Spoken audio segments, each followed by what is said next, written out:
अस्सलामुअलैकुम दोस्तों, Pakistan cricket team के शायकीन के लिए ये वक्त बहुत हसास और पुरजोश है।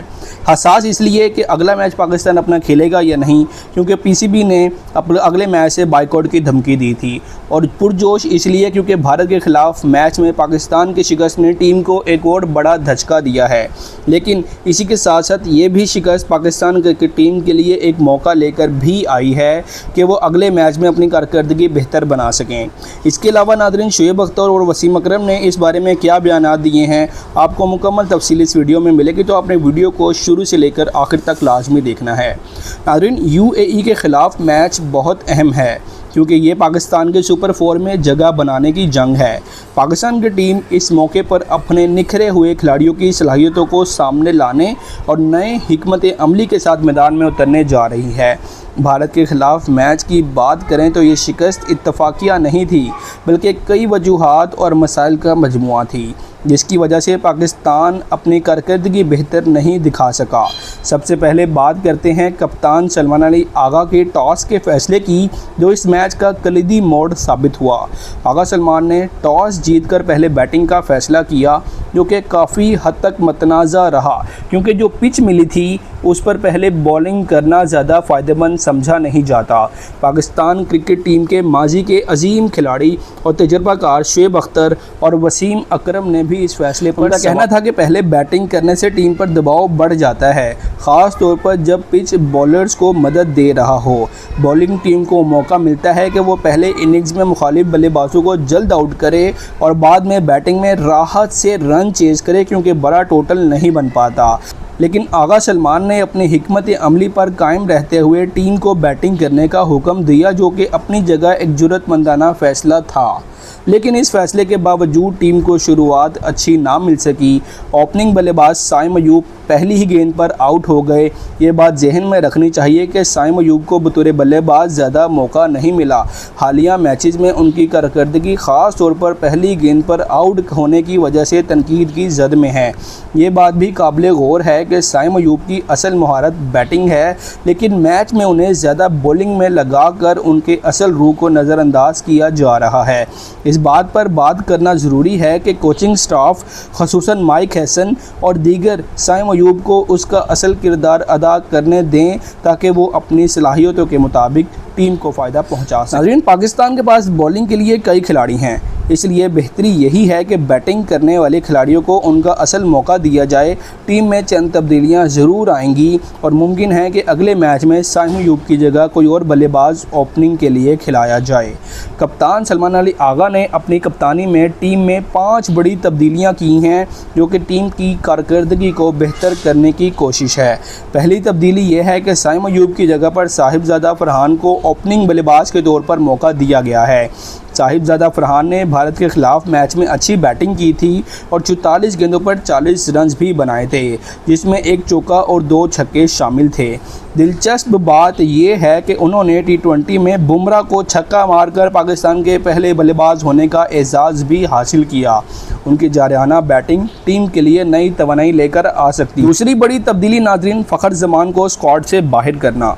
फ़खर जमान की पिछली कारकर्दगी इतनी मुतासर कुन नहीं रही, जिसकी वजह से उन्हें आइंदा मैचेस में टीम का हिस्सा नहीं बनाया जाएगा।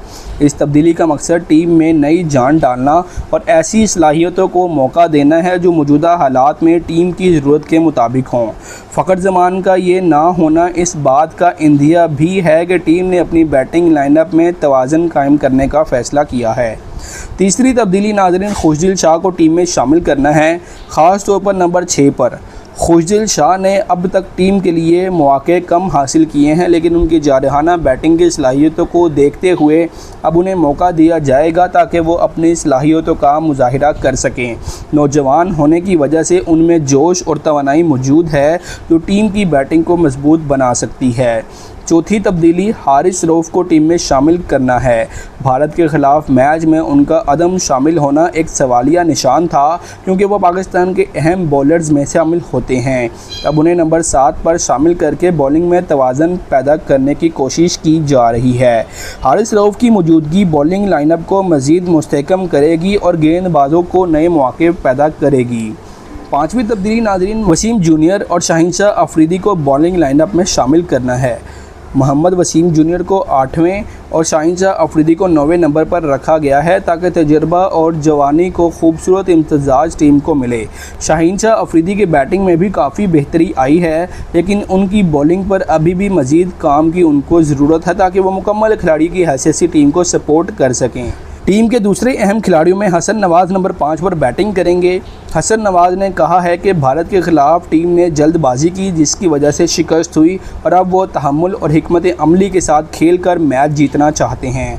इसी तरह इब्रार अहमद की बॉलिंग भी मिसाली रही और उन्हें नंबर 10 पर रखा गया है। टीम से कुछ खिलाड़ी जैसे फ़हीम अशरफ, साइम अयूब और सुफियान मुकीम को कारकर्दगी की बुनियाद पर बाहर कर दिया गया है।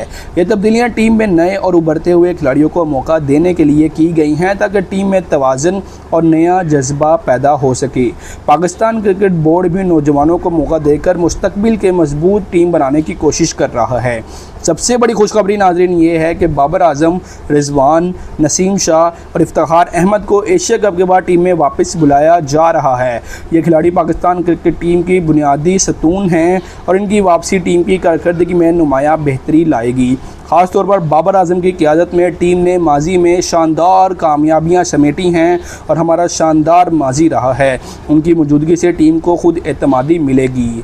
UAE के ख़िलाफ़ मैच नाज़रीन 17 सितंबर को शाम 7:30 पर शुरू होगा और इस मैच की अहमियत पाकिस्तान के लिए बहुत ज़्यादा है, क्योंकि सुपर 4 में जगह बनाने के लिए ये मैच जीतना लाजमी है।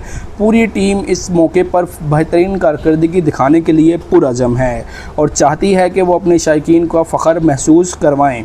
इस बार हिकमत अमली, नज़्म व ज़ब्त और टीम वर्क के ज़रिए पाकिस्तान बेहतरीन खेल पेश करने का इरादा रखा। कप्तान सलमान अली आगा ने कहा है कि भारत के ख़िलाफ़ गलतियाँ हुई, लेकिन टीम ने उन गलतियों से सबक सीखा है। अब वो नई टीम पुरअज़म और बेखौफ अंदाज में मैदान में उतरेंगी।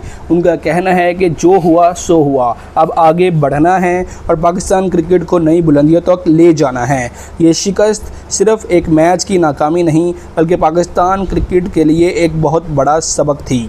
टीम को अपनी कमज़ोरियों पर गौर करना होगा, ख़ास तौर पर बैटिंग लाइनअप में इस्तेहकाम लाना होगा और बॉलिंग में मौसर हिकमत अमली अपनाना होगी। कोचेज़ को चाहिए कि वो खिलाड़ियों को ज़हनी तौर पर मजबूत करें, क्योंकि हाई प्रेशर मैचेस में ज़हनी तवाज़ुन बहुत अहम होता है। टीम में एतमाद पैदा करें और दबाव को काबू में रखने की कामयाबी की कुंजी होता है। मद्दाहों से भी अपील है कि वो अपनी राय का इजहार करें कि उनके ख्याल में बाबर आजम, रिजवान और आगा सलमान में से कौन सा कप्तान बेहतर है। आपकी पसंदीदा टीम क्या है? आप कौन सा प्लेइंग 11 देखना चाहते हैं? अपनी कीमती राय आप कमेंट सेक्शन में ज़रूर शेयर कीजिएगा ताकि टीम इंतजामिया को भी पता चल सके कि मद्दाह क्या सोचते हैं।